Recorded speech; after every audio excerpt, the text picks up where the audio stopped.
被恐怖游戏选中后，我接手了医院的饭堂。病鬼举起拐杖想杀我，我反手塞了一块脆皮烧鸭到他嘴里。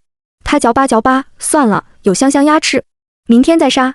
第二天，剁椒鱼头、粉蒸肉、蒜香小排、爆炒牛肝菌，医院的病鬼们纷纷放弃追杀，在饭堂里吃疯了。参见范香香大人，大人范香范香范香香。直播间的观众们震惊地看着我靠开局一口锅狗的风生水起。我和爸爸徒步登山的正起劲，下一秒却被扯入了 S 级诡异副本中。身份：李婉，18岁，是中心医院实习护士。天赋道具 ：B 级厨具一套，可升级，做出诡异们也能品尝的料理。升级附加属性：料理美味，度正20%，进化概率20%，诡异 BOSS 进化概率10%，道具掉落概率10%。游戏身份卡和天赋道具缓缓浮现在我眼前。曾经最低级的 F 级天赋厨具，在经历了一个副本后，已经升级到了 B 级。虚空中，我忐忑不安地读着新的说明书。扮演好所属角色，不能在诡异面前暴露玩家身份。通关条件：治愈1000个病鬼，是中心医院的病鬼们都患上了永远无法治愈的病。通关时间：无限。看清通关条件后，我抱着怀里冷冰冰的大铁锅，猛地倒抽一口凉气。天杀的，我在现实世界中只是个厨子，厨子怎么可能会治病，还要治好永远无法治愈的病？而且我手里只有锅碗瓢盆，外加3个崩了口的大碗啊！观众们都蹲守在直播间，等待被回魂医院副本选中的倒霉蛋。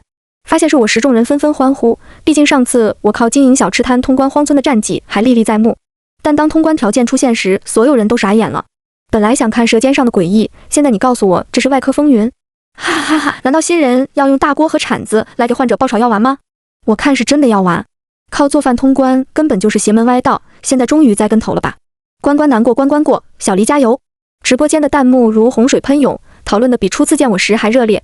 眼前白光亮起，我忐忑不安地放下说明书，却发现手里猛地多了个针头，浓浓的消毒水味充斥鼻腔，周围顿时传来嘈杂的声音。绿椅上坐着七窍流血的病鬼，一只瘦骨嶙峋的手伸到我面前。怎么了，护士？你该不会不知道怎么打针吧？看到我捏针的手指在微微颤抖后，他瞬间露出了诡异的笑。我还没来得及反应，角落处扎错针的护士玩家脑袋忽然炸成烟花。副本内存活人数3，死亡1人。打针呀，护士，你是护士吗？年轻病鬼露出了满口尖利的牙齿，旁边的拐杖已经高高举到了我头顶。就在他一棍子砸下来前，身后忽然有只手扯着我后退。一身白衣的护士长拦住了病鬼的视线，温和有礼地解释道：“这是新来的实习护士，业务不太熟，有点紧张。我给你换个技术好点的。”说着，他招手喊了旁边的中年护士鬼过来。我话还没说上几句，就被他一路捏着手腕进了休息室。门关上，他背对着我的苗条身影开始不停颤抖。护士长似乎陷入了极度的兴奋，嘴里发出窸窸窣窣的怪异笑声。我贴在门板上摸索着开关，准备随时开门冲出去。岂料这时，他忽然转身狠狠抱住了我。嘿嘿，是新厨子，新厨子来了。监察者秦霄没骗我。我再也不用吃饭堂难吃的饭了。监察者秦霄，我有些诧异地抬起头。护士长从怀里拿出早就准备好的转职书，塞进我怀里。你这就去接管饭堂？我忙去了，晚点来看你。休息室外的急救铃声响起，他风风火火跑出去干活。直播间里本以为我躲不过这一劫的观众们有点不淡定了。这也行？这不是走后门吗？我要举报。退钱。楼上酸鸡莫叫。太好了，离神终于回到绝对领域了。但是去了饭堂只能做饭，别忘了通关条件是治愈病人。通关时间无限，完成不了他就只能永远困在医院里了。秦霄，是那个狼头哥吗？他是不是喜欢我们家小黎呀？不行的不行的。这一次不看好的声音占了大多数，只因为回魂医院的通关率低得离谱，从来都只有大佬才能完成任务。至于我这个只通关过1次副本的新手，绝不可能。我一路摸索到黑灯瞎火的饭堂，这一层冷冷清清的，根本没诡异。厨师鬼正懒洋洋躺在办公室睡觉，看到我后狠狠打了个哈欠。新厨子，先交1000块饭堂承包费。好，护士长也没说要交钱啊，我心疼的掏出小卡刷了刷。厨师鬼满意点点头，像拿到烫手山芋般将钥匙抛给我，嘴里还嘟嘟囔囔，根本没鬼来吃，亏死了。抱着东西离开前，他的绿豆小眼忽然金光一闪。对了，我这儿有个食材箱，每天随机刷新3至6种食材，单种食材数量无限供应，你要不要？我呼吸猛地一滞，瞬间眼馋了。要，2000块。厨师鬼将食材箱往我怀里一塞，刷卡机蹭到我脸上。半秒钟后，我开局就花光了上个副本积攒下来的全副身家。没事的，我先苟着人设做饭赚钱，治愈病人什么的，我可以慢慢钻研医学知识。学医嘛，5年又3年，熬一熬这辈子就到头了。爸爸，等我。忍着贫穷的疼痛，我打开了食材箱，金光一闪，里面刷新了鸭子、排骨、茄子、玉米。我思索几秒，今天的菜式瞬间有了想法。经营饭堂的一顿就好多个菜，不能像之前小吃摊只卖1、2样了。第一道是脆皮烤鸭，鸭子刷3遍皮水，在果木炭上烘烤的红润油亮，皮下脂肪化成油花渗进肉里。成菜后，烤鸭吃口酥香，肥而不腻，越嚼越香。第二道是红烧茄子，新鲜茄子滚刀切长条，炸至金黄，捞出裹淀粉，大锅热油加蒜爆香翻炒。茄肉鲜香适口，外脆里嫩，浓而不油。再加个蒜香小排和排骨玉米配汤，2肉1菜1汤完美。我撸起袖子，在后厨颠锅颠得热火朝天，大汗淋漓。直播间的观众们看花了眼，直呼精彩。离神，每天2眼一睁就是干。识时务者为俊杰，这要是好吃，我把一锅都吃了。我愿意住进你家，哪怕以蟑螂的身份。我的妈，放泡菜国，这不得是国宴啊！满满当当的菜热腾腾出炉，摆在饭堂的窗口里。我握着打菜勺，双眼放光，等着时刻的到来。5分钟、10分钟、15分钟，厨师鬼是对的，这个破饭堂可谓是门可罗雀，根本没鬼医来。正无聊的发呆之际，门口处忽然传来一阵脚步声，有个头顶插着把菜刀的病鬼匆匆闯了进来。啥味儿啊，这么香？杨大山是病鬼家属，原本要到医院外面买饭，路过饭堂闻着味儿就来了。他头上的伤口滋滋往外冒血，看得人心惊胆战。我战战兢兢低下头，按照他的吩咐，二话不说就打了满满一饭盘。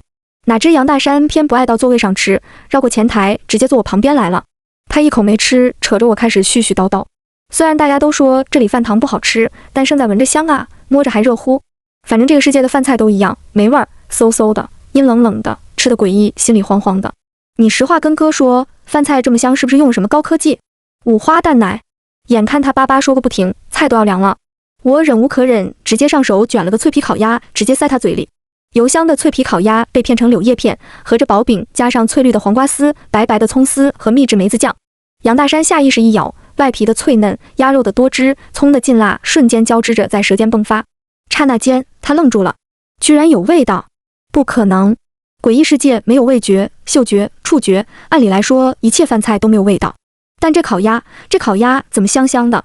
他瞪大了双眼，当即不信邪地抄起筷子，狠狠夹起旁边的蒜香小排，塞进嘴里。色泽金黄，蒜香浓郁，稚嫩味美，外焦里嫩，尝一口魂都掉了。再咕噜一口玉米汤，清甜浓郁，汤鲜肉软。天哪，见了鬼了，真的有味儿！我死了40多年，就没吃过这么新鲜热乎的饭，呜，这还不好吃？那些给饭堂差评的嘴的多刁啊！我默默挪远了椅子，避免被他激动之下横飞的唾沫星子溅到。杨大山风卷云残，将饭盘清空后，抹了抹满是油星子的嘴，然后他掀起眼皮子，面无表情地扫了我一眼，语气瞬间发冷：“大妹子，不瞒你说，我早看出来你是人类了。本来想吃完再拔刀砍你头的，算是仁慈给你留个断头饭的时间。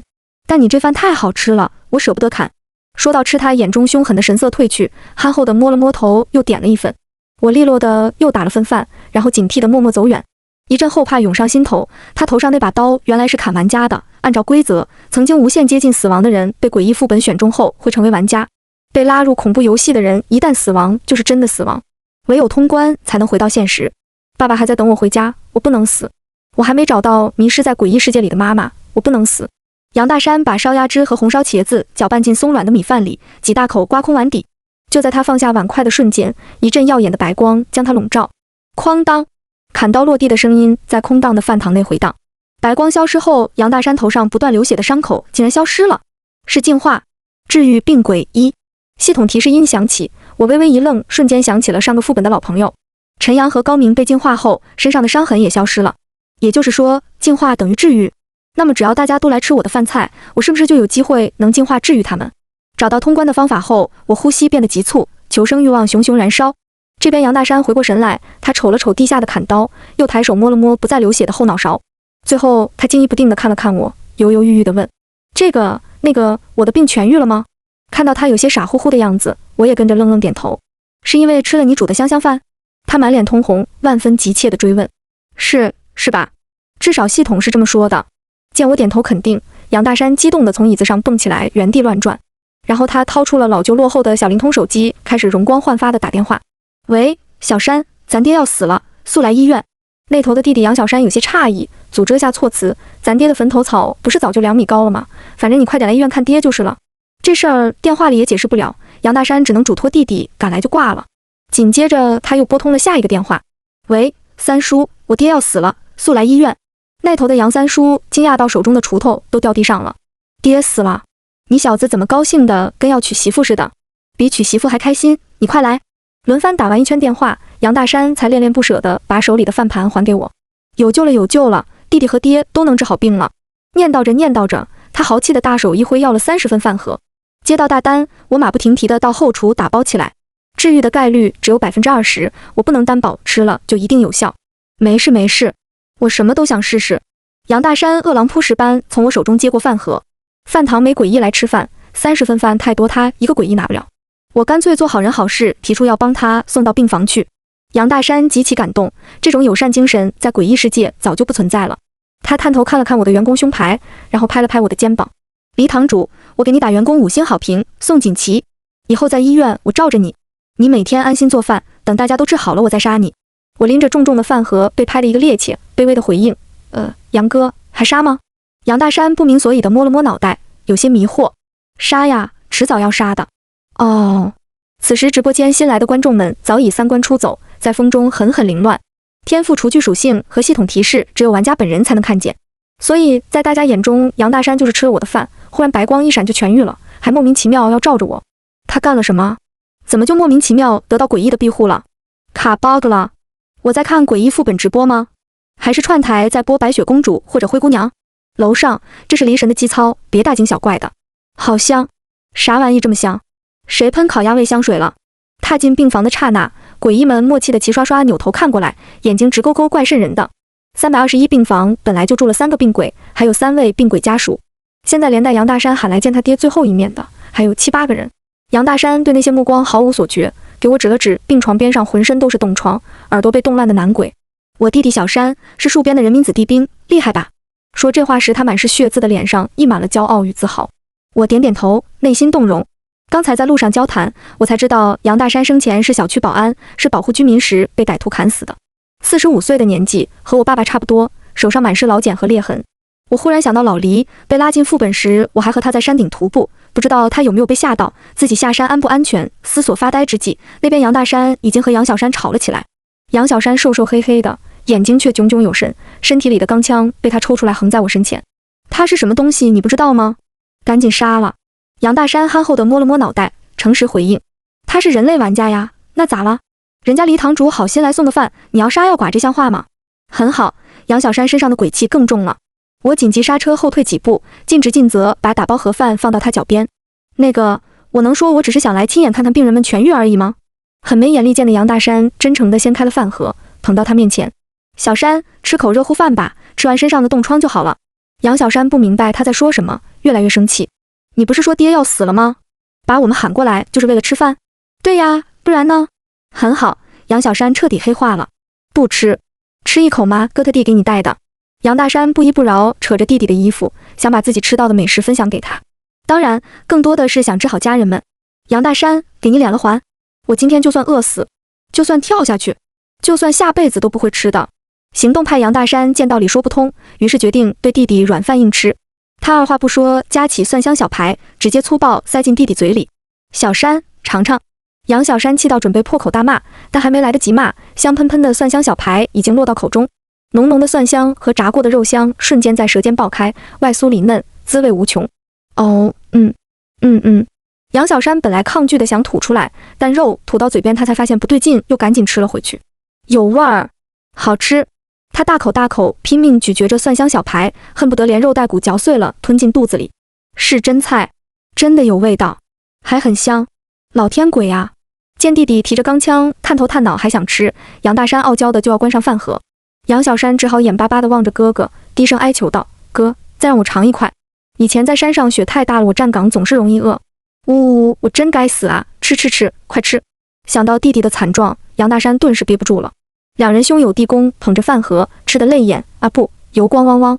旁边躺着睡觉装重病的老诡异也坐不住了，他诈尸般蹦起来，把我狠狠吓了一跳。老诡异看也不看兄弟俩一眼，一张嘴鼓鼓的黑血就从喉咙里冒出来，早闻到味儿了，饭盒给你爹，我也吃一口。还是杨大山眼疾手快，皱着眉及时躲开。爹，不行啊，你是病鬼，不能吃重口味的东西，医生说要清淡饮食。这话一出，老诡异顿时气得抄起水果扔过去。去你的！你爹我入土为安50年了，给我搁这儿演呢？咱这儿又没外人。说到外人，他似乎意识到了什么，缓缓停了下来。321病房里3床诡异加10几位诡异家属顿时齐刷刷望向我，我战战兢兢抬起饭盒挡住自己。众诡异这才嗅到我的味道不对劲，眼神忽然变得狠厉。啪！门边的诡异锁了门，大家沉着脸步步逼近。是活人，有活人！他听到了，杀了他！我们321病房终于要有玩家人头业绩了，哈哈哈！一群老弱病残诡异动了真格，纷纷抄起手边的武器朝我攻击。药水瓶、果篮、保温桶、假花、劈头盖脸袭来。我一脸复杂的站在原地，原来321病房业绩低是有原因的，真的十分感谢医院不让携带危险物品。说时迟那时快，杨大山英勇地拦在我身前，以一己之力阻挡了所有伤害。谁也不许伤害黎堂主，他是大厨啊，饭堂大厨，他做的饭能治病，真能治病。等他治好大家的病，再杀也不迟。到时候我亲自动手，绝不姑息。他捶胸顿足，义愤填膺地谴责众诡异，转头又怜爱地望着我。我谢谢你啊。那头杨小山也没闲着，在哥哥的示意下，将饭盒一一发到了众诡异手中。治不治病他不知道，但好吃是真的。神，这真好吃，吃点儿。叔，以和为贵，吃完再铲除一级也不迟。极具范张力的香味钻入鼻腔，诡异们不自觉咽了咽口水。假的，都是假的，都是死鬼了，怎么能被动摇呢？这头老顽固们还在坚持着，病床上的老诡异早已掀开了饭盒，埋头苦吃，一吃起来就发狠了，忘情了，没命了。骤雨一样是急促的啃咬，旋风一样是干饭的速度，洪水一样是迸射的汁水，汁玉一样是嫩滑的肉感。医院病房里爆出一顿多么壮阔、多么豪放、多么火烈的珍馐蛙、脆皮烤鸭饭，老诡异吃得喷香，情到深处不禁老泪纵横。他本就是个老饕餮，死前得了食道癌，什么也吃不下。死了留在诡异世界吃啥都没味儿，现在终于又能吃到东西了。大山，你可真是大孝子啊！你爹，我感觉自己又活过来了。谁敢动离丫头，就是跟我老杨过不去。老诡异从床上蹦起来，拦在我面前，一副护犊子的模样。说到激动之处，他嘴里的黑血四处飞溅，无人幸免。病房里其他诡异无奈地擦了擦脸上的血污，将信将疑，勉勉强强地吃上一小口。紧接着又是齐刷刷震惊、沉默干饭的神情。李丫头的手艺真不错。哈哈呵，可不是嘛，这蒜香小排给我香升天了。那就按大山说的，先养着日后再杀也不迟。对，民以食为天，哪能跟吃的过不去呢？老弱病残诡异们一口脆皮烧鸭，一口红烧茄子，早就吃得不知东南西北。他们纷纷临阵倒戈，表示要暂时放过我。杨大山坐在角落里默默观察，发现没有白光亮起后，急切又失落地望着我。我低声安慰他，没事，多吃几次就好。闻言他瞬间又支棱起来，风风火火地跑过去和大家继续约饭。他们聊得热火朝天，我弱弱地和大家道别退场。今天卖了32份饭，挣了640块钱，也算小有收获。转身的刹那，系统电子音忽然降临：时刻杨山海成为你的忠实粉丝，掉落道具点石成金。点石成金由挚爱美食的真心幻化而成，能助力美食传播天下。诡异世界中原有的厨具可复制天赋道具的某项功能，复制有效期5天。一枚发光的金子落在掌心，带着微微发烫的温度。我总算想起来，当初从 C 级升到 B 级出现的新属性，道具掉落概率10%。点石成金，我有预感我很快就能用到。回饭堂的路上，食材箱开始刷新，我当即满怀期待地打开。第二天的食材足足有6种：皮蛋、鲜笋、瘦肉、面条、猪大骨、鸡蛋。这些食材都偏向清淡的饮食，做什么才色香味俱全呢？我思索着明天的菜单，不经意路过了儿童重症病房。那年杏花微雨，你说你是鬼郡王，熟悉的台词从门缝隙中传来，我没忍住瞧了一眼，发现电视上在播《鬼环传》。病床上，鬼妈妈正端着小碗给鬼孩子为自己煮的粥。鬼孩子的头异常肿大，上面扎满了密密麻麻的树叶针，哭哭闹闹的不肯吃。妈妈，这粥没味儿，好难喝。我不喝。鬼妈妈无奈轻哄，从口袋里掏出糖果来安慰他。粥有营养，喝了病就好得快些，乖乖喝完粥就有糖吃。岂料鬼孩子哭得更凶了，包裹着绚丽糖纸的糖果被他砸了出去。你骗鬼！明明糖也没有味道。我不喝，呜呜呜。那枚小小的糖果从门缝处滚出来，停在我脚边。我弯腰捡了起来，轻轻拨开糖纸，将糖含进嘴里。从第一次副本到现在，我从来没吃过诡异世界里的食物，它究竟是什么味？哦，强烈的生理不适从喉头上涌，我几乎是下意识的反呕，将糖吐了出来。一股寒意从舌尖蔓延至心底，压抑不住地扩散到全身。是蜡烛。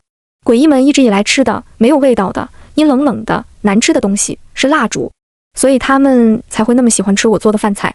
所以他们才那么贪恋真实活着的感觉。说不清道不明的情绪缠得人慌乱，我深呼吸飞也似的快步朝饭堂走去。我想，我知道第二天要做什么菜了。第二天大清早5点，通宵做完手术的护士长扯着鬼医生到饭堂，见到我，护士长林瑶很激动，即使隔着口罩，我仍然能看到她弯弯的笑颜。李老板，你还记得我吗？上个副本我特地兼职去你的小吃摊吃过饭啊。我努力回想了下，诚实的摇摇头。林瑶并不在意这些细节，笑嘻嘻地揽上我的胳膊。李老板，今早吃什么呀？灶头的锅恰好咕咕作响，冒出热气，是周微好的声音。捣碎的皮蛋，切细的瘦肉，饱满的米粒，一切在米浆的微炖中变得绵密柔软。掀开锅盖，粥的香甜游离在氤氲的水汽中，这是一种平淡而温馨的烟火滋味。它温热而细腻，能给食客带来心灵的慰藉。有皮蛋瘦肉粥，你吃吗？吃，我全部都要双份。林瑶沉醉在香气里，大手一挥就点好了菜，眼巴巴地目送我进后厨。等我备好餐，捧着托盘出来，林瑶已经带着严肃的鬼医生安静就坐。也许是为了吃饭，他难得摘下了捂得严严实实的口罩。一道狰狞流血的裂口从他的嘴角滑到耳根，将那张漂亮的脸撕碎。感受到我的目光落在疤痕上，林瑶抬手摸了摸，佯装不在意地解释道：“有患者来闹事，保护做手术的医生被划伤了，小事。”我沉默地将托盘端在他面前，低声招呼：“请慢用。”托盘上盛着煎饺、猪骨面、糖醋荷包蛋、皮蛋瘦肉粥，热热乎乎。林瑶极其有仪式感的首先吃了此碗装着的面条，挂面白洁如玉，细若发丝散在浓白的汤中，碗边点缀着清脆的菜心，葱花白绿相间，汤面飘着零星油点，鲜香醇厚，几块软烂的豚骨肉藏在面底。他用筷子挑起一团，夹着葱花送入口中，清淡爽滑的滋味瞬间席卷口腔。我趴在食堂窗口，默默看着他脸上洋溢而出的幸福。啊！我又活过来了，仿佛回到了还不是毒妇的时候。呜，好幸福！旁边被冷落的鬼医生木槿没吃，他抬起筷子，漫不经心地将那个肥嘟嘟的糖醋蛋戳烂，然后抬了抬镜片，目露不善地望着我。我还疑惑饭堂里到底有谁啊，让小瑶那么心心念念。原来有老鼠潜伏在这里，呵呵。我说小瑶怎么突然约我来这里吃饭，还以为她也喜欢。话音未落，她袖子里藏着的锋利手术刀猛地飞向我的脖颈。幸好关键时刻，林瑶反应过来，丢出注射器将它打落。我险些花了200个点数在商城买防护盾，见此松了口气，捂紧小荷包。林瑶紧张地问我有没有受伤，然后生气地推了盘煎饺到他面前。我真的是约你来吃饭的，你吃就知道了。但木槿依旧不为所动，只是眼神冷峻地死死盯着我。大股鲜血混着浊白浆液从他戴了手术帽的头顶流了下来。这个画面有点惊悚，我不自觉身体微微僵硬。察觉到我的情绪，林瑶皱着眉上前侧身挡了挡。别怕，他是好鬼。这脑袋是他生前就抑郁症跳楼的病人时摔的。木槿又从袖子里拿出崭新的手术刀，在指尖耍着刀花，杀意蔓延。林瑶，人鬼殊途，他和我们属于不同的世界。林瑶摇摇头，一脸不同意。那也不一定是对立的。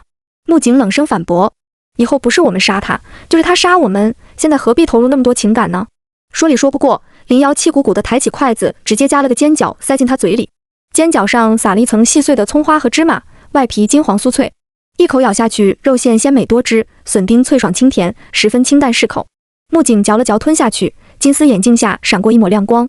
我们迟早有一天会站在对立面。他面色依旧冷硬，但还是乖乖张嘴接受林瑶的投喂。一个接着一个，煎饺很快消灭殆尽，然后他开始慢条斯理地喝粥。所以还是要赶紧杀掉，才能免除后患。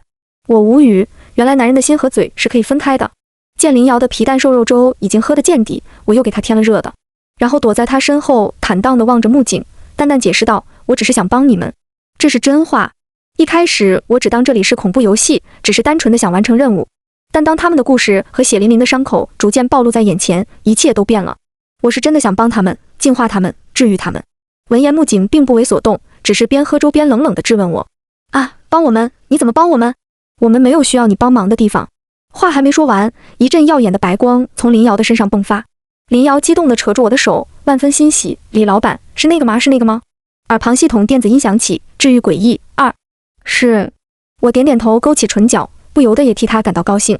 等白光褪去，林瑶脸上那条血流不止的裂口已经消失不见，一张很漂亮的脸，杏眼粉腮，皮肤雪白。林瑶颤抖着手，小心翼翼摸了摸自己的脸颊，豆大的清泪从眼角滑落。见状，木槿沉默了许久，然后将吃完的空碗递到我面前：“再来一碗皮蛋粥。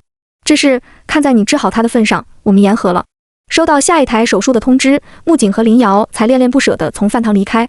离开前，木槿还打包了10份煎饺、10份皮蛋瘦肉粥、10份猪骨面、10份糖醋蛋。林瑶有些不放心，临走前拉了拉我的小手：“这里没有禽销，我们保证不了你的安全，你自己要小心。”好。我美滋滋地数着早上的营业额，400块。他们走后没多久，321病房的病鬼和亲属们都来了，3个病人，陆陆续续来了50个亲属，这全宗族的人都来了。众诡异扒拉在饭堂窗口，猪骨面、皮蛋粥、煎饺和糖醋蛋都要了，连免费供应的白粥和酸豆角也没放过。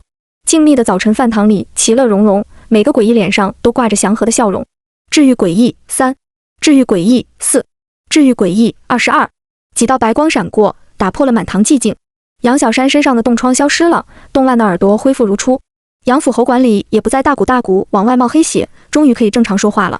杨三叔瞎了流脓的双眼也重新长了出来，又能看见东西。大家叽叽喳喳围着康复的诡异讨论的热烈。杨大山抱着自己弟弟，泪流满面，蹦蹦跳跳。我默默看着这一幕，不禁也有些感动。而且今天净收入2000块，好快了。招呼完321病房的诡异后，饭堂又安静下来。现在饭堂的名声还没流传出去，来这里吃饭的诡异不多，看来得想办法打广告了，否则收不到1000个病鬼。等了半小时，实在没有食客，我从后厨拉了辆小餐车朝住院部走去。最先走到的是儿童重症房，广播喇叭挂在小推车上，不断循环播放着我的拉客语录：妈妈，我想吃皮蛋瘦肉粥和煎饺，买；妈妈，我想吃猪骨面和糖醋蛋，买。很快，重症病房里专心致志看《鬼环传》的王小兵闻到了香味儿，他眼睛亮亮的扯了扯旁边鬼妈妈的衣角：妈妈，我想吃皮蛋瘦肉粥和煎饺。我掐准点敲开房门推销：给孩儿买1份吧。王妈妈皱了皱眉，将头上插满针管的儿子按住：可是宝宝，妈妈今天给你做了肉末蒸蛋，妈妈做得很辛苦的，你真的不吃吗？王小兵是个极其懂事的乖孩子，他犹豫片刻，抬头回应：那妈妈以后你别做了，我在饭堂吃，这样你就不辛苦了。妈妈，皮蛋瘦肉粥好香哦，好想吃。见妈妈迟迟不回应，王小兵眼巴巴地朝我这边张望。只是闻起来香，没味道的宝宝，那来1份吧。王妈妈本来想拒绝，但看到孩子头上密到吓人的针管后，爽快地付了钱。孩子都那么苦了，给孩子买点吃的怎么了？热乎乎的皮蛋瘦肉粥和煎饺端上，王小兵猛地从床上坐直，然后他笨拙地拿起勺子，一勺一勺吃起来。热粥尝起来细腻柔滑，皮蛋的醇厚与瘦肉的鲜美相互交织，佐以大米的温润，一口下肚暖暖的，让人忍不住吃了再吃。王妈妈已经做好了孩子吃到没味道的食物，十分失望，然后安慰他的准备。但他小心翼翼等了好半晌，见到的却是王小兵一点一点埋到饭碗里的头。宝宝，好吃吗？好吃的妈妈，好香好香。吃得满脸米粒的王小兵抬头，乖巧地夹了一个煎饺送到妈妈嘴里。王妈妈张嘴吃了一口，随后看我的眼神中瞬间充斥警惕与杀意。妈妈，好吃吗？好吃，宝宝多吃点。但他最后什么都没说，只是温柔地摸了摸儿子的头。见往日里挑食的王小兵埋头吃得喷香，隔壁床里圆圆的妈妈也给女儿买了份，要1份猪骨面和糖醋蛋。好嘞。另一张床的张天赐看朋友们都吃得开心，也撒泼让妈妈买。张妈妈无奈之下来了个早餐4件套。小小的病房里顿时被热气与香味填满，孩子们吃上了死后最好的一顿饭。治愈诡异23，治愈诡异24，治愈诡异25。3道白光从3位小病鬼身上闪过。王妈妈眼睁睁看着儿子肿大的像篮球的头缩成了正常的大小。妈妈，头不疼了？真的吗？真的吗，宝宝？旁边病床上原本双腿血肉模糊的张天赐蹦了起来，在床上跳来跳去。妈妈，我又能走路了。一直带着呼吸机心脏衰竭的李圆圆也坐了起来，不敢置信地摸着自己砰砰直跳的心。妈妈，我是不是又能跳舞了？病房里母亲和孩子们紧紧拥抱，哭成一团。时刻陈明山成为你的忠实粉丝。掉落道具寻龙尺。寻龙尺由真挚的母爱所幻化的道具，可借血缘关系感应至亲，被动使用。陈明山是这个病房里某位小诡异的妈妈吗？我没有花太多时间思考是谁贡献了道具，因为更重要的是道具的本身。寻龙尺对别人来说或许很鸡肋，但对我来说这就是最宝贵最宝贵的东西，因为这代表着我极大可能在副本里找到迷失的妈妈。范香香大人，我能再买几份早餐吗？我想带给我朋友吃。衣服一角被小手轻轻拽了拽，我低头对上了王小兵闪亮的大眼。他伸出掌心，上面是皱皱巴巴的零花钱。我笑了笑，将小餐车上热乎的早餐取下来递给他。去吧。好耶。王小兵捧着几份早餐，一阵风似的跑进了隔壁病房。我推着小餐车和他招手说了再见。治愈诡异26，治愈诡异27。没走多远，医院走廊上传来几声急促的脚步声，几个穿着蓝白病号服的小诡异追了上来，为首的是王小兵。霸天，就是他，他就是范香香大人。他身后的小诡异们齐齐发出惊叹，激起蛙声一片。哇，明天我还要去吃饭香香大人的饭。我也要去，我还要带爸爸妈妈去参见范香香大人，大人范香香。小病鬼们脸上是健康活泼的气色，都挂着天真烂漫的笑容。我也勾起唇角，笑着朝他们招了招手。自从吃了饭堂的饭可以治愈疾病这件事传开后，来饭堂吃的诡异越来越多。我忙得团团转，不得不在饭堂门口张贴助手招聘启事，每天100块，工作5小时。这样一来，我又想起了秦霄，又勤快又能干，可惜再也见不到他了。Hello， 我可以当你的助手吗？一个瘦弱白净的男人走进来，接下了我刚贴上的招聘启事。他脸上挂着惊魂未定的神色，我瞬间认出这是玩家。但在恐怖游戏里，要提防的不仅仅是诡异，还有其他玩家，甚至有时候人心比诡异还可怕。看见我犹豫的神色，陆海眼中染上一丝失落和焦急。拜托你了，我爸妈还在家里等着我回去，我只想在这里挣点钱自保。他的爸爸妈妈在等他回家，我攥紧的拳头缓缓松开，心软的答应了。就在我点头的瞬间，直播间里的弹幕直接爆炸。他妈的，这个陆海是老骗子，他出了名的专门背刺玩家，还以诱导诡异杀害玩家为乐。现在装可怜，肯定是看中离神那套天赋厨具，气死我了！这贱人有个屁爸妈等他回家，我上网查了，他爸妈早就去世了。那边弹幕吵得轰轰烈烈，饭堂里的陆海却很安分守己。我用点石成金，将天赋厨具做出诡异们也能品尝的料理的功能，暂时赋予了医院厨房里的厨具。陆海很高兴，每天认认真真拿着新厨具跟我学炒菜学做饭。但当他发现自己做出来的饭菜没有净化功能，不能治愈诡异后，一切都变了。冬天，医院外寒风烁烁，阴雨绵绵。除夕夜那天，食材箱里难得爆出了很多好食材：白莲、五花肉、羊肉、羊杂、豆腐、蒜苗。诡异世界里并没有节日，因为这里一切都是死气沉沉、灰白、阴暗的。但众诡异现在每天都齐聚我的食堂，这里成了他们唯一和现实有连接的地点。为了迎接，我特地给大家做了好几道硬菜。首道大菜是剁椒鱼头，火辣辣的红剁椒覆盖着白嫩的鱼头肉，鱼头软糯入口，细嫩晶莹，咸鲜香辣，视为精品。第二道是东坡肉，肉是鲜亮跳跃的酱红色，裹上滚烫浓郁的汤汁，泛着隐隐油光，肥瘦相间，入口即化。第三道是最适合过年吃的粉蒸肉，肉糯而清香，酥而爽口，有肥有瘦，红白相间，嫩而不迷，米粉油润，香味浓郁。最后一道是麻婆豆腐，豆腐入口即化，肉馅色泽金黄，红酥不板，配菜是寸把长的蒜苗，翠绿湛蓝，油则甚艳。今天报名参加除夕活动的诡异有500名，热热闹闹将饭堂挤得满满当当。当我打开饭堂窗口时，大家齐齐发出赞叹的惊呼：呜呜呜！此生能遇到黎堂主，真是没白死一场。能过除夕，我真的好感动，仿佛又活过来了。本来今晚我要头破血流缩在柜子里睡觉的，但一听饭堂有活动就过来了。原来过节的感觉那么好，我已经40多年没高兴过了。众诡异坐成围桌，吃着热腾腾的饭菜，脸上都洋溢着幸福的微笑。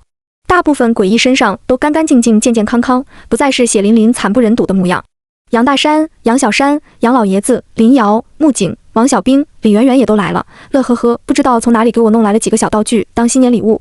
就在这时，陆海推着汤车从后厨出来了。今晚的例汤是羊肉汤，从锅里舀上一小碗，汤汁雪白浓郁，羊杂没有一丝膻味。几口下肚，满身寒气就默默消融了。陆海脸上挂着真诚的笑意，给众诡异分汤。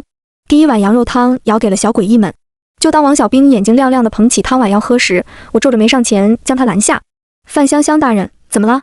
这汤有问题。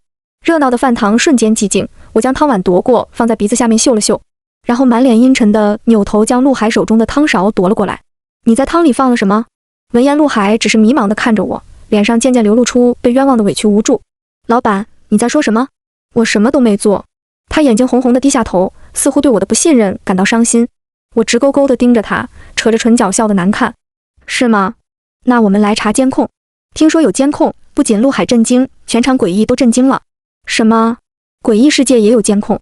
我呵呵冷笑，从口袋里掏出遥控器，打开饭堂中央的显示屏。老黎曾经承包过中学的食堂，为了彰显饭堂干净卫生，一般都会在后厨安装监控来接受监督。就算是诡异世界，我也始终秉持着老黎规范经营的理念，早就花点数在商城兑换了监控设备安装上去。呵呵，小丑！我冷冷嘲讽着陆海，从监控里调出他往羊肉汤里下药的画面。众诡异顿时齐刷刷阴森看着他，默契地露出满嘴尖利的牙齿。见状，陆海终于撕下了伪善的面目，狰狞地拿出天赋道具，狠狠刺向我。你这个勾结诡异的玩家叛徒，你不得好死！砰！他还没靠近，就被杨大山扛在肩上，狠狠丢了出去。我拍了拍杨大山的肩膀，以表感谢，走向了角落里奄奄一息的陆海，弯腰掏出锅铲，狠狠扇了他一巴掌。我没有做任何对不起玩家的事，我从来没有伤害过任何人。和诡异相处是我自己的通关方式，和你没有任何关系。诡异世界已经渐渐被我净化了，这难道对玩家来说不是好事吗？你背叛了我，你有什么资格说我是叛徒？陆海被锅铲扇得晕头转向，当即破罐子破摔地爆出我的玩家身份和任务。呵呵，你们这些蠢诡异，你们真的觉得他做饭是为了你们好吗？你们被骗了，这都是任务，他只是为了完成任务而已。他是人类，是玩家，总有一天他会背叛你们的。嚷嚷完，他万分期待地等待着诡异们愤怒攻击我的画面，但很可惜，没有。众诡异齐刷刷地挡在我身前，满含杀意地望着他。林瑶笑得温柔，从背上掏出半米长的注射器，缓缓朝角落走来。谁对我们好，我们知道；谁该死，我们也知道。注射器里是红得发黑的恶臭液体，林瑶笑嘻嘻地把手指粗的针管插进了他的脑子。陆海痛苦地挣扎着，终于狼狈地落下泪来。李婉，看在都是玩家的份上，你救救我，救救我！我爸妈还等着我回家呢，你能体会到我的感受，对不对？我面无表情，默默看着林瑶推动注射器，炸掉了他的脑袋。放心，我会让你爸妈多烧点纸钱给你的。诡异们勤快地清理了陆海的尸体后，又眼巴巴地望着我。好好好，我重新给你们烧一锅羊肉汤。好爷，我爱你李堂主，我也爱你范香香大人。新的羊肉汤众诡异喝了又添，添了又喝，直到喝得浑身暖洋洋，才依依不舍地道别回了家。治愈诡异997，治愈诡异998，治愈诡异999，治愈诡异1000。我站在原地，乐呵呵地和他们挥手告别。这也是一个很好的除夕呢。新年钟声响起，医院外隐隐传来烟花的声音。玩家厨艺获得1000个诡异的认可，请问是否花费1万点数升级天赋厨具？我有些惊讶，自从上个副本里将天赋厨具升级到 B 级后，就一直没有响起过升级提示。原来是在这儿等着我呢。我抬头，万分期待地点了确定。天赋道具 A 级厨具1套，可升级。做出诡异们也能品尝的料理，料理美味度正 20%， 进化概率 20%， 诡异 BOSS 进化概率 10%， 道具掉落概率 10%， 每天可开启绝对防御1次。这次升级多了个绝对防御，我激动得差点跳起来。鬼才知道我每天会遇到多少危险，这简直就是雪中送炭啊！我美滋滋捧着自己的大锅，有些疑惑通关提示为何迟迟不来。下一秒，放在空间里的寻龙尺却有了动静，它自动飞了出来，浮在半空，直指向了角落。直到这时，我才发现冷清饭堂最角落处竟然还坐了一抹身影。秦霄，我缓缓走近，见到了这位熟悉的故人。他白衣黑发，面容清疏，眉眼却在饭堂灯光中显得十分柔和。好久不见，小李婉，来迟了，还有没有吃的？秦霄疲惫地靠在椅背上，懒懒地找我要吃的，还是一如既往的自来熟和不客气。我给你做。我转身进了厨房，烧起从来没用过的灶炉，柴火噼啪响着，橘黄的火光在眼前晃动。白鼓鼓的米粒开了花，软软烂烂融入米浆，发出咕嘟的声响。滚滚白雾带着米香扑面而来，醇厚清香。只有白粥了，简单喝点好吗？我捧着一瓦罐白粥放在秦霄身前，还有碟酸豆角，一个咸鸭蛋。咸鸭蛋是我自己腌的，蛋白嫩软，筷子头一扎进去，红油就冒出来了。秦霄笑着抬手揉了揉我的头，从怀中取出一份病历。他低头专心致志地喝粥，我迫不及待地翻开病历本。第1页是妈妈的信息和照片。照片上的女人极其憔悴，面容枯槁。